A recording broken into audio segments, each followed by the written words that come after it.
আমরা ছোট থাকতে অনেক রকম ভূত প্রেত আত্মার গল্প শুনেছি, অনেকে তো বাস্তবেও দেখেছেন। তো আজকে আমি এক্সপ্লেইন করব new release horror comedy movie Munjia, যার কাহিনী আশা করি আপনাদের ভালো লাগবে। তাহলে চলুন ভিডিওটা শুরু করি। কাহিনী শুরু হয় 1952 সালে কোঙ্কার গ্রামে, যেখানে গটিয়া নামের একটি মহারাষ্ট্রিয়ান ব্রাহ্মণ ছেলে ছিল, যে কিনা খুবই জেদি ও ভয়ঙ্কর ছিল।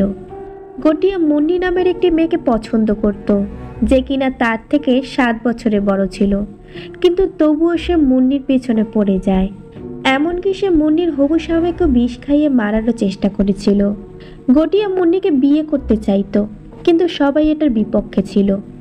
তবুও যখন গটিয়া তার জেদ ছাড়ে না, তখন তার মা তাকে মুন্ডন করে ব্রহ্মচারী বানিয়ে দেয়। আর ওদিকে মুন্নির বিয়েও হয়ে যায়। মুন্নির বিয়ে হয়ে যাওয়ার পরেও গটিয়া তার পিছন ছাড়ে না। এখন সে মুন্নিকে পাওয়ার জন্য কালো জাদু সাহায্য নেয়। একদিন সে তার বোন গীতাকে নিয়ে চিট্টুপাড়ি নামে এক ঘন জঙ্গলে চলে যায়, যেখানে সে তার কালো জাদু করা শুরু করে দেয়। মুন্নিকে তার বশে করার জন্য নরবলি দিতে হতো, এর জন্য গটিয়া তার বোনকেই মারার চেষ্টা করে। তখন গীতা কোনো রকমে নিজেকে গটিয়ার হাত থেকে বাঁচিয়ে নেয়, কিন্তু এই হাতাহাতিতে গটিয়া একটা গাছের সাথে ধাক্কা খায় আর তার মাথা ফেটে যায়। গটিয়া সেখানে মারা যায়। তার শেষ নিঃশ্বাস পর্যন্ত তার মুখে মুন্নিরই নাম ছিল। এরপর তার অন্তিম সংস্কার করা হয়। তারপর তার অস্থিগুলোকে সেই গাছের নিচে পুঁতে দেয়। গটিয়া তার মুন্ডনের 10 দিন পূরণ হওয়ার আগেই মারা গিয়েছিল। আর শাস্ত্র মতে যদি কোনো ব্রাহ্মণ ছেলে মুন্ডনের 10 দিন পূরণ না হতেই মারা যায়, তো সে এক ব্রহ্ম রাক্ষস হয়ে যায়, যাকে মুঞ্জিয়াও বলা হয়। সে তার অসম্পূর্ণ ইচ্ছা পূরণ করার জন্য ঘুরে বেড়াতো আর রক্তের সম্পর্কের মানুষদের বিরক্ত করত। এই বিপদ থেকে বাঁচার উপায় হলো, যদি কোনো ব্রাহ্মণ মুন্ডনের 10 দিনের মধ্যে মারা যায়, তাহলে তার অস্থিগুলোকে একটা গাছের নিচে পুঁতে দেওয়া হয়, যাতে এই ব্রহ্ম রাক্ষস সেই গাছের সাথেই বাঁধা থাকে আর কারো কাছে যেতে না পারে। কিন্তু কখনো কখনো কোনো মুঞ্জিয়া গাছের থেকে ছাড়া পেয়ে তার রক্তের সম্পর্কের মানুষদের ওপর চেপে বসে আর তাকে দিয়ে তার অসম্পূর্ণ ইচ্ছা পূরণ করায়। গটিয়া ব্রাহ্মণ ছেলে ছিল, যে কিনা তার মুন্ডনের পরে মারা গিয়েছিল। যেহেতু তার একটা অসম্পূর্ণ ইচ্ছা ছিল, এর জন্য সে মুঞ্জিয়া হয়ে গিয়েছিল, কিন্তু তাকে ওই গাছের সাথে বেঁধে রাখা হয়েছিল আর সে সেখান থেকে মুক্ত হওয়ার চেষ্টা করতে থাকে। গ্রামের যে কেউ সেই গাছের কাছে যেত, মুঞ্জিয়া তাকে বিরক্ত করত। এজন্য সেই গ্রামের লোকজন চিট্টুপাড়ি জঙ্গলে যাওয়াই ছেড়ে দিয়েছিল। এভাবেই অনেক বছর কেটে যায় আর আমরা পুনে শহরকে দেখতে পাই, যেখানে আমরা বিট্টুকে দেখি, যে কিনা খুবই ভীতু টাইপের ছিল। বিট্টু আর তার মা পাম্মি মিলে স্যালুন চালাতো। তাদের ফ্যামিলিতে বিট্টুর ঠাকুমাও ছিল, যে কিনা বিট্টুকে খুবই ভালোবাসতো। বিট্টু বাইরে গিয়ে হেয়ার ডিজাইন শিখতে চায়, এর জন্য সে স্কলারশিপও পেয়েছিল, কিন্তু বিট্টুর মা পাম্মি তাকে বাইরে পাঠাতেই চায় না। বিট্টুর বাবা মারা গিয়েছিল, কিন্তু বিট্টুকে সেটা জানানোই হয়নি যে তার বাবা কিভাবে মারা গিয়েছিল। বিট্টুর একটা ফ্রেন্ড ছিল, যার নাম ছিল স্পিলবার্গ। তার একটা চাইল্ডহুড ফ্রেন্ডও ছিল, যার নাম বেলা। বিট্টু তাকে পছন্দ করত, কিন্তু বেলা তাকে বেস্ট ফ্রেন্ড ছাড়া আর কিছু ভাবতো না। বেলার বয়ফ্রেন্ড ছিল, যার নাম কুবা। বেলা তার নতুন জুম্বা ক্লাস ওপেন করেছিল, যার নাম রেখেছিল কুবেলা, কারণ কুবা আর বেলা দুজনের নামের সাথে মিল করে রেখেছিল। কুবা তো বেলাকে প্রপোজ করে এঙ্গেজমেন্ট রিংও পরিয়ে দিয়েছিল। এখন বিট্টুর রাতে অদ্ভুত সব স্বপ্ন আসতো, যেখানে সে ওই গাছটিকে দেখতে পেত, যেখানে গটিয়া মানে মুঞ্জিয়া বন্দি ছিল। আমরা জানতে পারি যে আসলে বিট্টু সেই গ্রামেরই ছেলে ছিল, যেটাকে আমরা মুভির প্রথমে দেখেছিলাম। কিন্তু পাম্মি তাকে নিয়ে গ্রামে যেত না, কারণ লাস্ট টাইম যখন তারা গ্রামে গিয়েছিল, তখন কিছু ঘটনা ঘটেছিল, যেটাতে বিট্টুর বাবা মারা গিয়েছিল। পাম্মিরও বিট্টুর বাবার ভাইয়ের সাথে একদমই বনিবনা ছিল না, কিন্তু এবার বিট্টুর তার মা ও ঠাকুমার সাথে গ্রামে যেতেই হয়, কারণ বিট্টুর কাকাতো বোন রুক্কুর বিয়ে ছিল। গ্রামে পৌঁছালে পাম্মি আর বিট্টুর কাকা বাল্লুর সাথে অশান্তি শুরু হয়ে যায়। কারণে অকারণে তারা একে অপরকে খোঁটা দিতে থাকে। এখন বাল্লু চিট্টুকুয়ারি বেচার জন্য বিট্টুর ঠাকুমাকে সাইন করতে বলে, কিন্তু বিট্টুর ঠাকুমা চিট্টুকুয়ারি বেচতে চায় না। ঠাকুমা বলে সেটা একটা অভিশপ্ত জায়গা, এতে বালুর আরও রেগে যায় এবং বলে যে তোমার বড় ছেলে বললে তো এক কথায় রাজি হয়ে যেতে। এখানে বলে রাখি, বড় ছেলে মানে বিট্টুর বাবা, মানে বিট্টুর বাবা আর বাল্লু দুই ভাই এবং তাদের দুজনেরই মা হচ্ছে ঠাকুমা। তো ঝগড়ায় ঝগড়ায় বাল্লু বিট্টুকে বলে তোর বাবা তো ওই চিট্টুবাড়ি যেতে গিয়ে সমুদ্রে ডুবে গিয়েছিল। এবং এখানে বালুর কথা থেকে আমরা জানতে পারি পাম্মির বিউটি পার্লার শুরু করার জন্য টাকার প্রয়োজন ছিল বিট্টুর বাবার, এবং তাই জন্যই সে ঠিক করে চিট্টুবাড়ি বেচে দেবে। আর সেই অভিশপ্ত গাছ জ্বালাতেই তার বাবা সেখানে গিয়েছিল, কিন্তু তখনই সমুদ্রে ডুবে তার মৃত্যু হয়। এই প্রথম বিট্টু তার বাবার মৃত্যুর ব্যাপারে জানতে পারে। এটা শুনে বিট্টু খুবই হার্ট হয়, আর সে সেখান থেকে বেরিয়ে সোজা চিট্টুবাড়ির দিকে ওই গাছের কাছে চলে যায়। আমরা দেখি যে মুঞ্জিয়া বিট্টুকে দেখে খুশি হয়ে যায়, কারণ বিট্টু তার বংশধর ছিল। এখন বাকি লোকজন বিট্টুকে খুঁজতে শুরু করে। বিট্টুর ঠাকুমা যখন জানতে পারে বিট্টু চিট্টুবাড়ির দিকে গেছে, তখন সে একটা লাঠি নিয়ে চিট্টুবাড়ির সেই গাছের কাছে পৌঁছে যায়। এখানে আমরা জানতে পারি যে ঠাকুমা আসলে গটিয়ার সেই বোন যাকে সে বলি দিতে গেছিল। বিট্টুর ঠাকুমা এখানে সেই লাঠিটা নিয়ে আসে যেটা দিয়ে তার মা তাকে মারত। কোথাও না কোথাও গটিয়া তার মায়ের এই লাঠিটাকে ভয় পেত। মুঞ্জিয়া বিট্টুকে গাছের শিকড় দিয়ে আটকে রেখেছিল। ঠাকুমা সেই লাঠি দিয়ে গাছে মেরে মুঞ্জিয়াকে ভয় দেখিয়ে বিট্টুকে ছাড়িয়ে নেয়, কিন্তু বিট্টু সেখান থেকে বেরিয়ে যাওয়ার আগেই মুঞ্জিয়া তার হাতের ছাপ বিট্টুর পিঠে দিয়ে দেয়। এখন বিট্টু আর তার ঠাকুমা চিট্টুবাড়ি থেকে বেরিয়ে আসে, আর তারা ভাবতে থাকে মুঞ্জিয়ার হাত থেকে তারা বেঁচে গেছে। কিন্তু বন্ধুরা, মুঞ্জিয়া এখন মুক্ত হয়ে গেছে, আর সে ঠাকুমার ঘাড় মোটকে ঠাকুমাকে মেরে ফেলে। এইসব কিছু দেখে বিট্টু জ্ঞান হারিয়ে ফেলে। যখন তার চোখ হসপিটালে বেডে খোলে, তখন সে রিয়েলাইজ করে যে তার ঠাকুমা আর নেই। বালু তার মায়ের মৃত্যুর দোষ বিট্টুকেই দেয়, কারণ বিট্টু ঠাকুমার মৃত্যুর জন্য তার মেয়ের বিয়ে পোস্টপোন্ড হয়ে যায়। এই জন্য বিট্টু আর তার মা পাম্মি আবারও পুনের দিকে রওনা দেয়। বাসে বিট্টু রিয়েলাইজ করে যে মুঞ্জিয়া তার সাথে চলে এসেছিল। মুঞ্জিয়াকে যেহেতু শুধু তার ব্লাড রিলেটেডরাই দেখতে পারবে, তাই বাসে শুধু বিট্টুই তাকে দেখতে পাচ্ছিল। মুঞ্জিয়া বিট্টুকে খুবই বিরক্ত করতে থাকে, এমনকি পুনেতে পৌঁছে মুঞ্জিয়া বিট্টুকে মারধরও করে। মুঞ্জিয়া এখনও মুন্নিকেই চাইতো, এই জন্য সে বিট্টুকে মুন্নিকে খোঁজার জন্য বলে। মুঞ্জিয়া সন্ধে হলেই আসতো আর সকাল হতেই চলে যেত, মানে সারা রাত মুঞ্জিয়া বিট্টুকে বিরক্ত করত। পাম্মির মনে হচ্ছিল যে বিট্টুর এমন খারাপ অবস্থা তার ঠাকুমার মৃত্যুর শোকের জন্য হয়েছিল। পাম্মি তো এটাও ভাবতে থাকে যে বিট্টু হয়তো ড্রাগের নেশা করত। বিট্টু এই মুঞ্জিয়ার কথা স্পিলবার্গকে বলে। প্রথমে তো স্পিলবার্গ বিশ্বাস করে না, কিন্তু সন্ধে হতেই মুঞ্জিয়া স্পিলবার্গকে মারধর করে, যেটাতে তার বিশ্বাস হয়ে যায়। যদিও সে মুঞ্জিয়াকে দেখতে পায় না, কিন্তু শুনতে আর ফিল করতে পারছিল। আর মুঞ্জিয়া যখনই আসতো তখনই বিট্টুর পিঠের চিহ্নটা চমকাতে থাকতো, এতে বিট্টুর পিঠে পেইনও হতো। স্পিলবার্গ আর বিট্টু প্ল্যান করে যে তারা মুঞ্জিয়ার জন্য সত্যি সত্যি মুন্নিকে খুঁজবে। এর জন্য বিট্টু তার কাকাতো বোন রুকুকে গ্রামে মুন্নির ইনফরমেশন বের করতে বলে। এদিকে রুকু গ্রামে খুঁজে খুঁজে মুন্নির একটা পুরনো ফটো পাঠায়, আর মুন্নি দেখতে হুবহু বেলা আর তার মায়ের মতো ছিল, মানে বেলার যে দিদা সেই মুন্নি ছিল।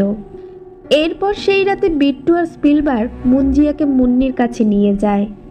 মুঞ্জিয়া দেখে যে মুন্নি তো একদম বুড়ি হয়ে গিয়েছে, আর এখন মুঞ্জিয়া বলে সে বিয়ে করবে, কিন্তু মুন্নিকে না, সে বেলাকে বিয়ে করতে চায়। এটা শুনে স্পিলবার্গ আর বিট্টুর অবস্থা খারাপ হয়ে যায়। এরপর বিট্টু আর স্পিলবার্গ এলভিস করিম প্রভাকর নামের একজন পাদ্রির কাছে যায়। প্রভাকরকে দেখে বোঝা যাচ্ছিল যে সে ছিল একজন ফ্রড। বিট্টু তাকে ভরসা করতে না পেরে সেখান থেকে চলেই আসছিল। তখনই পাত্রী বিট্টুর পিঠে সেই হাতের ছাপ দেখতে পায় এবং মুঞ্জিয়া বলে চেঁচিয়ে ওঠে। প্রভাকর ফ্রড হলেও সে মুঞ্জিয়া সম্পর্কে অনেক কিছুই জানত। প্রভাকর বলে এর আগে সে 4 মুঞ্জিয়াকে হারিয়েছে। সে বলে যদি কোনো ব্রাহ্মণ ছেলে তার মুন্ডনের পর 10 দিন আগেই মারা যায়, তাহলে সে ব্রহ্মরাক্ষস বা মুঞ্জিয়া হয়ে যায়। মুঞ্জিয়াকে শুধু তার ব্লাড রিলেটেডরাই দেখতে পায়। তাদের সাধারণত ইচ্ছা বিয়ে করারই থাকে। এর জন্য যখন তারা সে গাছ থেকে মুক্ত হয়ে যায়, তো তখন সে তার রক্তের সম্পর্কের কাউকে তার বশে করে নেয়, যেমনটা এখানে বিট্টুকে বানিয়েছিল। এবার প্রভাকর বলে যে বিয়ে করার জন্য মুঞ্জিয়ার কোনো একটা দেহ ধারণ করতে হয়, তাই তার আত্মাকে কোনো ছাগলের ভেতর ঢোকাতে হবে। মুঞ্জিয়ার কোনো বংশধরের রক্ত দিয়ে ছাগলের মাথায় একটা বিশেষ চিহ্ন বানাতে হবে, যেটাতে মুঞ্জিয়া ছাগলের ভেতরে চলে যাবে। সে ছাগলের ভেতরে গিয়ে বেলার সাথে বিয়ে করে মেয়েটির বলি দেবে, যাতে মেয়েটি আর মুঞ্জা দুজনে ভূত হয়ে একসাথে থাকতে পারে। এখন মুঞ্জিয়াকে আটকানোর রাস্তা হলো, যখন সে ছাগলের ভেতর প্রবেশ করবে তখনই তাকে মেরে ফেলতে হবে, যেটাতে মুঞ্জিয়া শেষ হয়ে যাবে। এটা শুনে বিট্টু আর স্পিলবার্গ প্ল্যান করে যে বেলাকে কেমনভাবে গ্রামে নিয়ে যাবে। এজন্য তারা বেলার কাছে যায় আর বলে তারা গ্রামে শ্যুট করতে যাবে তার জুম্বা ক্লাসের জন্য। এটা শুনে বেলা রাজি হয়ে যায়। তো বেলা, পাম্মি, প্রভাকর, বেলার কিছু মডেল, স্পিলবার্গ আর বিট্টু গ্রামে পৌঁছায়। গ্রামে সবাই বাল্লুর বাড়িতেই থাকবে।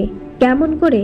আসলে বিট্টুর ঠাকুমা গ্রামের বাড়িটা রুকুর নামে করে গিয়েছিল, আর রুকু তাদের সবাইকে সেখানে থাকার জন্য অ্যালাউ করে দেয়।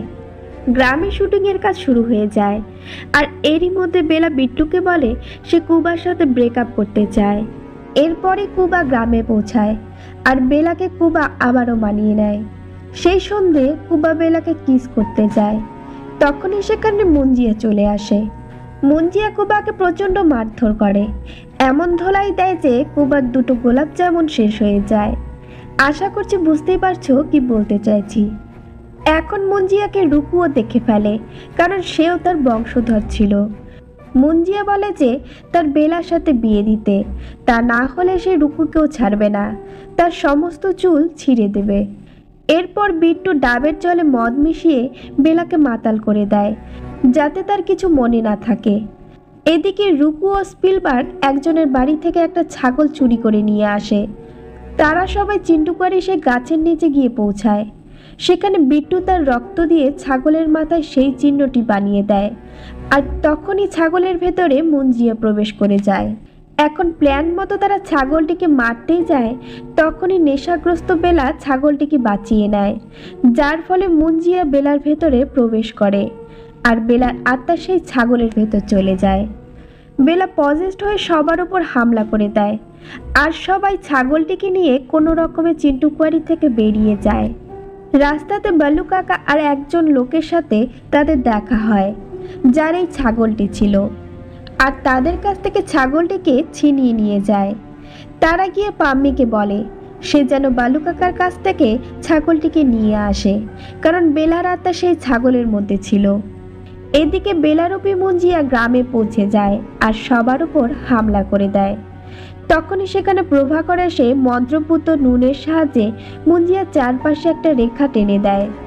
এবার তাদের প্ল্যান ছিল তারা ছাগলটিকে নিয়ে আসবে, আর সেই একই প্রসেসে বেলার আত্মা আবারও তার শরীরে ট্রান্সফার করাবে। তারা যখন ছাগলটিকে নিতে বাল্লুর কাছে যায়, তখন বাল্লু বলে সে ছাগলটিকে কেটে মাটন কষা করে খেয়ে ফেলেছে। তখন প্রভাকর বলে পুরো ছাগলটাই যেহেতু বাল্লুর পেটে, তাহলে বেলার আত্মাও বাল্লুর ভেতরেই আছে। সবাই বাল্লুকে ধরে তার ওপরে সেই চিহ্নটি বানায়। এদিকে পজেসড বেলা রুকুকে বোকা বানিয়ে সেই লবণের রেখা থেকে বের হয়ে আসে।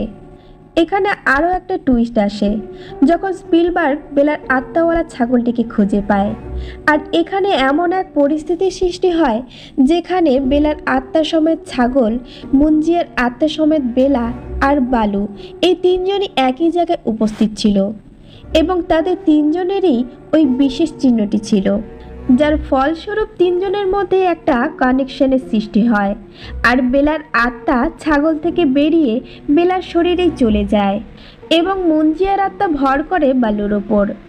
বালু সবার ওপর হামলা করে দেয় এবং বিট্টুকে প্রায় গলা চেপে মেরেই ফেলছিল। তখনই সেখানে বিট্টুর ঠাকুমা এসে তাকে মোটিভেট করে।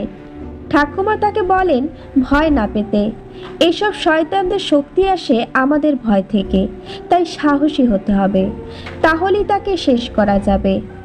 ঠাকুমার কথা শুনে বিট্টু তার সাহস ফিরে পায় এবং তখনই সে দেখে সমুদ্রের ঢেউয়ে ভেসে আসছে সেই লাঠিটা। আর সে তখনই লাঠিটা নিয়ে চিট্টুকুয়ারির উদ্দেশ্যে রওনা দেয়। ওখানে বালু বেলাকে বলি দিতেই যাচ্ছিল, তখনই বিট্টু সেই লাঠি দিয়ে বালুরূপী মুঞ্জিয়াকে মারতে থাকে। এখানে বিট্টু বুদ্ধি করে বালুর পিঠে লাঠি দিয়ে মেরে ওই বিশেষ চিহ্নটা এঁকে দেয় এবং নিজের রক্ত দিয়ে ওই গাছের গায়ে ওই চিহ্নটা এঁকে দেয়। ফলে মুঞ্জিয়ার আত্মা ওই গাছে প্রবেশ করে এবং গাছের মধ্যে বন্দি হয়ে যায়। আর বালুও জ্ঞান ফিরে পায়, স্বাভাবিক অবস্থায় ফিরে আসে এবং সে সঙ্গে সঙ্গে সেখান থেকে পালিয়ে যায়। এখন গাছে যাওয়ার পরও মুঞ্জিয়া গাছের শেকড় ডালপালা দিয়ে বিট্টু আর বেলাকে জড়িয়ে ধরে, কিন্তু বেলা এখানে গাছে কেরোসিন ঢেলে দেয় এবং বিট্টু আগুন জ্বালিয়ে দেয়। তারা সেখান থেকে বেঁচে পালিয়ে আসে। কিন্তু মুঞ্জিয়া কি আদৌ শেষ হয়েছিল? এবার আমরা দেখি তারা প্রত্যেকেই স্বাভাবিক জীবনে ফিরে গেছে। বিট্টু ফাইনালি বেলাকে প্রপোজ করে, কিন্তু বেলা জুম্বা শেখার জন্য ব্রাজিল যাচ্ছিল। বেলা তাকে ফ্রেন্ড জোন করে দেয়। ওদিকে স্পিলবার্গের ব্যবসাও ভালোই চলছিল এবং রুকুও তার সাথে জয়েন করেছিল। একমাত্র বাল্লুই এখনও শখ থেকে বেরোতে পারে না এবং সে নিজেকে গাছ ভাবতে থাকে। কিন্তু তখনই আমরা দেখি কয়েকজন লোক সেই চিট্টুকুয়ারি গাছ কাটছে এবং তার ভিতরে মুঞ্জিয়া এখনো বসে আছে। অর্থাৎ সেই গাছ কাটা হলেই মুঞ্জিয়া মুক্ত হয়ে যাবে। এই ভিশন বিট্টুও দেখতে পায়, কিন্তু এখন আর সে ভয় পায় না এবং সে সেই লাঠিটা তার হাতে তুলে নেয়। সিনেমার এক্সট্রা ক্রেডিটে আমরা দেখি জানাকে, যে জঙ্গলে ভাস্করকে খুঁজছিল। ভাস্কর তখন ভেরিয়া থেকে সবে মানুষ হয়েছে, কারণ তার পরনে কিছুই জামা কাপড় ছিল না এবং জানা তাকে কাপড় দেয় পরার জন্য, যেখানে মুন্নি ব্র্যান্ডের আন্ডারওয়্যার ছিল। এবং তখনই মুঞ্জিয়া বলে ওঠে মুন্নি মুন্নি, এবং এখানেই মুভিটা শেষ হয়। অর্থাৎ শেষে এই মুভির সাথে ভেরিয়া মুভি একটু কানেক্ট করা হয়েছে, কিন্তু পরবর্তীতে এটা কোনো মিক্সড আপ হবে কি না সেটা বলা যাচ্ছে না। এক কথায় বলা গেলে মুঞ্জিয়া মুভিটি খুবই এন্টারটেইনিং। তো বন্ধুরা, মুভিটা কেমন লাগলো অবশ্যই কিন্তু কমেন্ট করে জানাবেন। আর আমার চ্যানেলে নতুন বন্ধু হয়ে থাকলে চ্যানেলটিকে অবশ্যই সাবস্ক্রাইব করে রাখবেন। দেখা হচ্ছে নেক্সট মুভি নিয়ে। সবাই ভালো থাকবেন।